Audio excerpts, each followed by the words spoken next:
বিসমিল্লাহির রহমানির রহিম। হেফাজতে ইসলাম বাংলাদেশ ঢাকা মহানগরী কর্তৃক আয়োজিত আজকের এই প্রতিবাদ সমাবেশের সংগ্রামী সভাপতি, উপস্থিত দেশপ্রেমিক তৌহিদি জনতা, আমরা 24-এর 5ই আগস্ট এই দেশ স্বাধীন করেছিলাম শান্তিতে বসবাস করার জন্য। আমরা লক্ষ্য করছি সেই ফ্যাসিস্ট হাসিনা সরকারের প্রেতাত্মারা বিভিন্নভাবে দেশকে অস্থির করার ষড়যন্ত্রে লিপ্ত রয়েছে।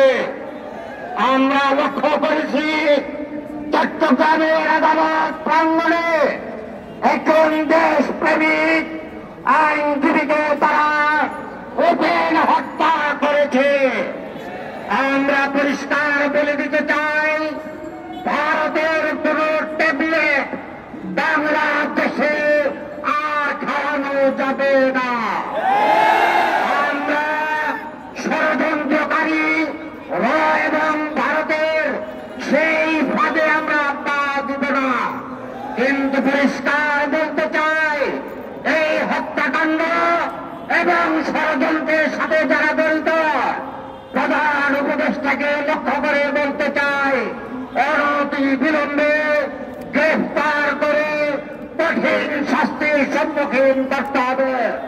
শুধু তাই নয়, বাংলাদেশের আনাতে কানাতে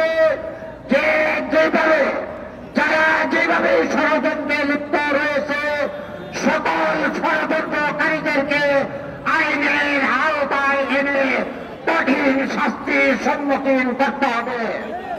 প্রিয় জনতা, হেফাজতে ইসলাম বাংলাদেশ দেশের স্বাধীনতা, সার্বভৌমত্ব এবং রাসূল করিম সাল্লাল্লাহু আলাইহি ওয়াসাল্লামের ইজ্জত রক্ষার জন্য শাপলা চত্বরে রক্ত দিয়েছে।